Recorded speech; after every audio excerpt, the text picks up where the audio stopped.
أعوذ بالله من الشيطان الرجيم. بسم الله الرحمن الرحيم.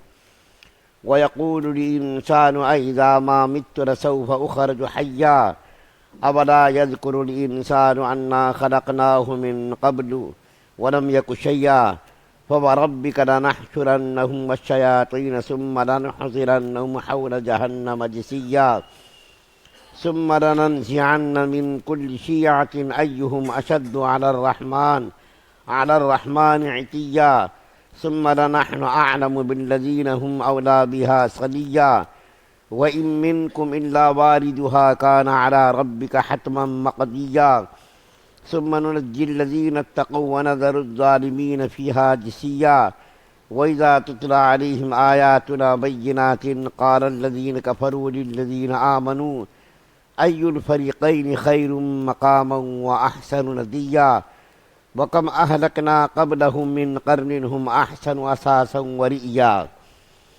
اور کافر انسان یہ کہتا ہے کہ جب میں مر چکا ہوں گا تو کیا واقعی اس وقت مجھے زندہ کر کے نکالا جائے گا؟ کیا اس انسان کو یہ بات یاد نہیں آتی کہ ہم نے اسے اس وقت پیدا کیا تھا جب وہ کچھ بھی نہیں تھا؟ تو قسم ہے تمہارے پروردگار کی، ہم ان کو اور ان کے ساتھ سارے شیاطین کو ضرور اکٹھا کریں گے، پھر ان کو دوزخ کے گرد اس طرح لے کر آئیں گے یہ سب گھٹنوں کے بل گرے ہوئے ہوں گے. پھر ان کے ہر گروہ میں سے ان لوگوں کو کھینچ نکالیں گے جو خدا رحمان کے ساتھ سرکشی کرنے میں زیادہ سخت تھے. پھر یہ بات ہم ہی خوب جانتے ہیں کہ وہ کون لوگ ہیں جو سب سے زیادہ پہلے اس دوزخ میں جھونکے جانے کے زیادہ مستحق ہیں، اور تم میں سے کوئی نہیں ہے جس کا اس دوزخ پر سے گزر نہ ہو. اس بات کا اللہ تعالیٰ نے حتمی طور پر ذمہ لے رکھا ہے. پھر جن لوگوں نے تقوی اختیار کیا ہے انہیں تو ہم نجات عطا فرمائیں گے، اور جو ظالم ہیں انہیں اس حالت میں چھوڑ دیں گے کہ وہ اس دوزخ میں گھٹنوں کے بل پڑے ہوئے ہوں گے. اور جب ان کے سامنے ساری کھلی آیتیں تلاوت کی جاتی ہیں تو کافر لوگ مومنوں سے کہتے ہیں کہ بتاؤ ہم دونوں فریقوں میں سے کس کا مقام زیادہ بہتر ہے اور کس کی مجلس زیادہ اچھی ہے، اور یہ نہیں دیکھتے کہ ان سے پہلے ہم کتنی نسلیں ہلاک کر چکے ہیں جو اپنے ساز و سامان اور ظاہری آن بان میں اس سے کہیں بہتر تھی. سورہ مریم کی آیت نمبر 66 سے لے کر 74 نمبر تک آپ کے سامنے پڑھی گئی ہے. پہلی آیت کریمہ میں اللہ تعالیٰ فرماتے ہیں کہ یہ کافر لوگ تعجب سے اور حیرانی سے کہتے ہیں. تعجب ان کو اس بات پر تھا کہ کیا دوبارہ مرنے کے بعد اللہ تعالیٰ زندہ کریں گے؟ یہ کافروں کو بڑا تعجب تھا. اور مکی صورتوں میں جتنی بھی مکی صورتیں ہیں ان تمام صورتوں میں 3 چیزوں پر اللہ تعالیٰ نے بڑا زور دیا ہے. ایک توحید یعنی صحیح عقیدہ ہونا، اور ایک رسالت، اور ایک آخرت. توحید کو تو لوگ مانتے تھے کسی نہ کسی صورت میں، یعنی اللہ تعالیٰ کی ذات کو تو کسی نہ کسی صورت میں مانتے تھے، اور اللہ تعالیٰ کو وہ لوگ اللہ تعالیٰ کے ساتھ دوسرے معبودان باطلہ کو شریک کرتے تھے لیکن اللہ کو مانتے تھے. لیکن ان کا رسالت پر اور آخرت پر عقیدہ نہیں تھا، یعنی نبی کریم صلی اللہ علیہ وسلم کو نبی ماننے کے لیے وہ تیار نہیں تھے. اور آخرت کا تو عقیدہ بالکل ہی ان کا خراب تھا. وہ لوگ کیا کہتے تھے، جب ہم مر جائیں گے ہمارا جسم مٹی ہو جائے گا، ہڈیاں سڑ جائیں گی، گل جائیں گی، اور جو ہے ہم زمین میں مٹی میں مل جائیں گے، اور ہماری لاش کو، ہمارے جسم کو جلا کر کے پانی میں بہا دیا جاتا ہے، ہواؤں میں اڑا دیا جاتا ہے. تو اللہ تعالیٰ ہمارے ان ذرات کو کس طریقے سے جمع کریں گے؟ ان کو بڑا تعجب ہوتا تھا کیسا ہوگا مرنے کے بعد جب ہمارے جسم کے ذرے ذرے ہو جائیں گے کوئی یہاں ہے، کوئی وہاں ہے، کوئی کہاں ہے، دنیا کے گوشے گوشے میں ہمارے ذرات جب پھیل جائیں گے تو اللہ تعالیٰ ان ذرات کو کس طریقے سے جمع کرے گا؟ تو ان کو بڑا تعجب ہوتا تھا۔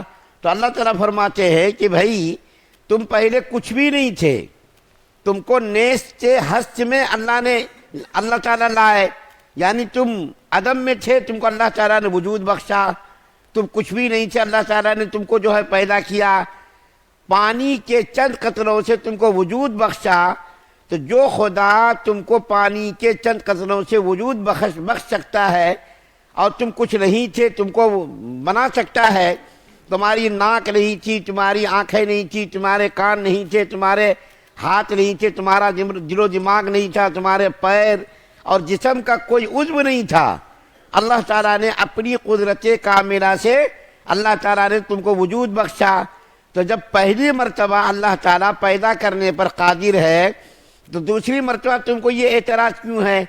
اللہ تعالیٰ فرما رہے ہیں عقلی طور پر بھی سوچنے کی چیز ہے کہ پہلی مرتبہ کوئی چیز بنانے میں آدمی کو محنت لگتی ہے اور اس کو بنانے میں پریشانی ہوتی ہے، لیکن جب پہلی مرتبہ وہ چیز بن کر کے وجود میں آ جاتی ہے اور نمونہ اس کا تیار ہو جاتا ہے تو دوسری مرتبہ اس کو بنانے میں کوئی مشکل نہیں ہوتی ہے۔ دنیا میں بھی دیکھیے کمپنیاں بہت ساری چیزیں بناتی ہے، پہلی مرتبہ بنانے میں کمپنیوں کو بڑی مشقت ہوتی ہے، لیکن جب ایک مرتبہ وہ چیز وجود میں آ جاتی ہے تو پھر ہزاروں لاکھوں کی تعداد میں وہ چیزیں بنا کر کے کمپنیاں سپلائی کرتی ہیں۔ تو اللہ تعالیٰ جس نے یہ چاند بنایا، جس نے یہ سورج بنایا، جس نے ستارے بنائے، جس نے زمین و آسمان بنائے، جس نے پانی اور جو ہے دوسری چیزیں بنائیں، کیا وہ خدا اس پر قادر نہیں ہے کہ دوبارہ تم کو وجود بخش سکتے، تم کو دوبارہ پیدا کر سکے؟ ہے اللہ کو قدرت، طاقت، تم کو اللہ تعالیٰ پھر دوبارہ زندہ کریں گے۔ تو یہ کافروں کے جو ہے یہ کافروں کا عقیدہ تھا کہ مرنے کے بعد کیسا زندہ ہوں گے۔ تو اللہ تعالیٰ اور فرماتے ہیں کہ قیامت کے دن قسم ہے تمہارے پروردگار کی، ہم ان کو اور ان کے ساتھ سارے شیاطین کو ضرور اکٹھا کریں گے۔ اللہ تعالیٰ قیامت کے دن شیاطین کو بھی اکٹھا کریں گے اور ان کے ماننے والے کو بھی اکٹھا کریں گے۔ شیاطین کو اکٹھا کریں گے اور ان کے سامنے بتائیں گے یہ شیطان ہے جس کے اشاروں پر تم کام کرتے تھے، جس کے کہنے کے مطابق تم زندگی گزارتے تھے، تو اس کو بھی اللہ تعالیٰ زندہ کریں گے اور اس کو بھی اکٹھا کریں گے۔ پھر ان کو دوزخ کے گرد اس طرح لے کر آئیں گے کہ یہ سب گھٹنوں کے بل گرے ہوئے ہوں گے، شرمندگی کی وجہ سے، ندامت کی وجہ سے۔ جب مجرم کوئی ہوتا ہے تو دیکھیں ان کے سر بالکل جھکے ہوئے ہوتے ہیں۔ تو اسی طریقے سے اللہ تعالیٰ شیاطین کو اور ان کے ماننے والے کو جب روز قیامت جمع کریں گے تو سب گھٹنے کے بل گرے ہوئے ہوں گے۔ پھر ان کے ہر گروہ میں سے ان لوگوں کو کھینچ نکالیں گے جو خدا رحمان کے ساتھ سرکشی کرنے میں زیادہ سخت تھے۔ اللہ تعالیٰ دوزخی لوگوں کے بھی طبقے بنائیں گے، درجے بنائیں گے۔ جو زیادہ اپنی ضد میں، سرکشی میں، کفر میں، شرک میں زیادہ ہوگا، اللہ تعالیٰ اس کو سب سے پہلے دوزخ کے اندر ڈالیں گے۔ پھر اس کے بعد اللہ تعالیٰ فرماتے ہیں کہ اللہ تعالیٰ کو معلوم ہے کہ کون زیادہ سرکش تھا اور کون زیادہ ضد پر ہمدردی کا مظاہرہ کرتا تھا، تو اس کے بھی طبقے اللہ تعالیٰ بنائیں گے۔ زیادہ ظالم، زیادہ سرکش، زیادہ متمرد جو ہوگا اس کو اللہ تعالیٰ آگے کریں گے، اور جو اس سے کم ہوگا اس کو اللہ تعالیٰ بعد میں کریں گے۔ ایک اور بھی بات جو نہایت ہی آیت پڑھی گئی، جو نہایت ہی جو ضروری مضمون ہے، وہ یہ ہے، اللہ تعالیٰ فرماتے ہیں اور تم میں سے کوئی نہیں ہے جس کا اس دوزخ پر گزر نہ ہو۔ اس بات کا اللہ تعالیٰ نے حتمی فیصلہ کر دیا ہے۔ یہ پرسرات جس کو ہم کہتے ہیں، پرسرات کو اللہ تعالیٰ نے دوزخ کے اوپر قائم کر رکھا ہے۔ اس پرسرات پر سے ہر نیک و بد، سعید ہو یا بدبخت ہو، ہر آدمی کو اس کے اوپر سے گزرنا ہوگا۔ مومن ہو، کافر ہو، یہود و نصارہ ہو، ہر انسان کو، نیک و بد کو اس پرسرات پر سے گزرنا ہوگا۔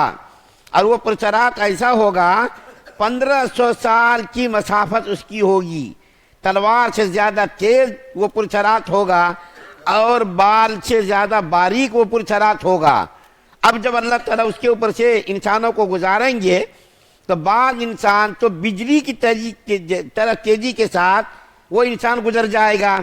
جیسا کہ دیکھیے کھٹکا آپ دبائیے اور فوراً فین چلنا شروع ہو جاتا ہے, لائٹ جل جاتی ہے, ذرا بھی دیر نہیں لگتی.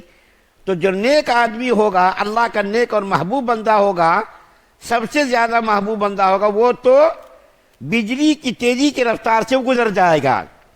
کوئی اونٹوں پر چلنے کی رفتار سے گزرے گا, کوئی تیز پیدل چلنے والا جیسا ہے وہ اس رفتار سے گزرے گا, اور کوئی گھوڑوں پر چلنے کی رفتار سے گزرے گا. جو مومن بندہ ہوگا, اللہ کا قریبی ہوگا, وہ تو آسانی کے ساتھ پرسرات پر سے گزر جائے گا. لیکن جو کافر ہوگا اور فاسق ہوگا اور بد مسلمان ہوگا, بد مسلمان تو کٹ کٹ کر کے جہنم کے اندر گر جائے گا اور کافر بھی گر جائے گا. لیکن اللہ تعالیٰ جو بد مسلمان ہوں گے, یعنی گنہگار مسلمان ہوں گے, وہ اس پرسرات پر سے نیچے گرے گا. جو ایمان کے ساتھ دنیا سے جائے گا, چاہے وہ ایمان کتنا ہی کم ہو, رائی کے دانے کے برابر ہو یا ذرات کے برابر ہو, کتنا بھی کم ایمان ہو, اللہ تعالیٰ ان مسلمانوں کو دوزخ سے نکال کر کے جنت کے اندر ڈالیں گے. لیکن جو کافر ہوگا, فاسق ہوگا اور منافق ہوگا, یہود و نصارہ مجوسی ہوں گے, ان کافروں کو, منافقوں کو, یہود و نصارہ کو اس کے اندر اللہ تعالیٰ برقرار رکھیں گے. جو مومن گنہگار ہوگا اللہ اس کو تو نکال دیں گے سزا بھگتنے کے بعد, لیکن جو کافر ہوگا, فاسق ہوگا, منافق ہوگا, یہود و نصارہ مجوسی ہوں گے, ان تمام کو اس کے اندر اللہ تعالیٰ باقی رکھے, اس کو کبھی نکلنا نصیب نہیں ہوگا.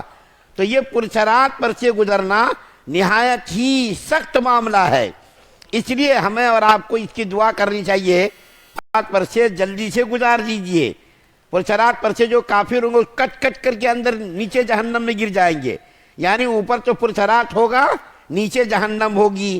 پرسرات پر سے وہی نکلے گا جو اللہ کا فرما بردار ہوگا, اللہ کی مرضی مطابق زندگی گزار کر کے دنیا سے جائے گا, تو اللہ تعالیٰ اس کو تو نکال دیں گے.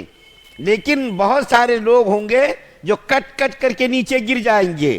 جب وہ گر جائیں گے تو اس سے کچھ منافق کچھ مسلمان گنہگار ہوں گے, تو اللہ تعالیٰ اس کی سزا بھگتنے کے بعد اس کو نکالیں گے. لیکن کافروں کو اس کے اندر ہی رکھیں گے, اس سے نکلنا نصیب نہیں ہوگا. اس لیے یہ دعا کرنی چاہیے اللہ تعالیٰ سے کہ یا اللہ ہمیں پرسرات پر سے تیزی کے ساتھ گزار دینا تاکہ ہم نیچے نہ گریں. پھر جو آخری آیت پڑھی گئی, اللہ تعالیٰ فرماتے ہیں منکرین کو, جو آیات قرآنیہ کا انکار کرتے ہیں, ان کو سمجھنا چاہیے کہ اللہ تعالیٰ نے اس سے زیادہ مضبوط اور اس سے زیادہ طاقتور قوموں کو پہلے بنایا, اور ان طاقتور قوموں کو اللہ تعالیٰ نے ہلاک اور برباد کیا. اصل میں یہ مکہ کے مشرکوں کو خطاب ہے, چونکہ یہ مکہ کے مشرک لوگ شام, یمن اور بہت سارے عرب ممالک کا یہ لوگ سفر کرتے تھے. تو ان تباہ شدہ قوموں کے آثار اور اس کی نشانیاں یہ لوگ دیکھتے تھے اپنی نظروں سے, اپنی آنکھوں سے, کہ دیکھو قوم سمود کے تباہ آثار نشانیاں باقی ہے, قوم عاد کی بہت ساری نشانیاں باقی ہے, قوم لوط کی تباہی کی نشانیاں بہت ساری باقی ہے. تو اللہ تعالیٰ ان کو خطاب کر کے کہہ رہا ہے کہ اللہ تعالیٰ نے تم سے زیادہ قوت والی قوموں کو, نسلوں کو اللہ تعالیٰ نے تباہ و برباد کر دیا. تم کس کھیت کی مولی ہو, تمہاری کیا حیثیت ہے, تمہاری کیا حقیقت ہے؟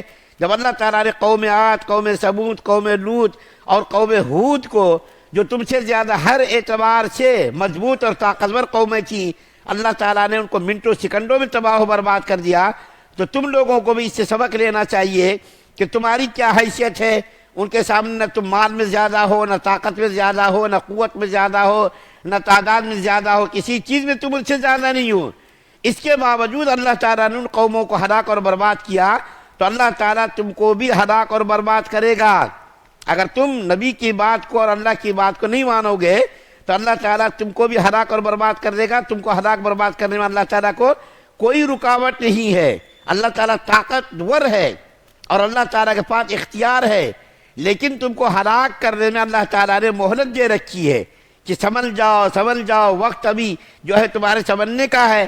اگر تم نہیں سمجھے اور تم نے اگر بات نہیں مانی تو تم کو بھی ہلاک اور برباد کر دیا جائے گا.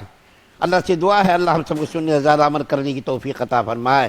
سبحان اللہ و بحمدہ, سبحانک اللہم و بحمدک, ونشہد ان لا الہ الا انت ونستغفرک.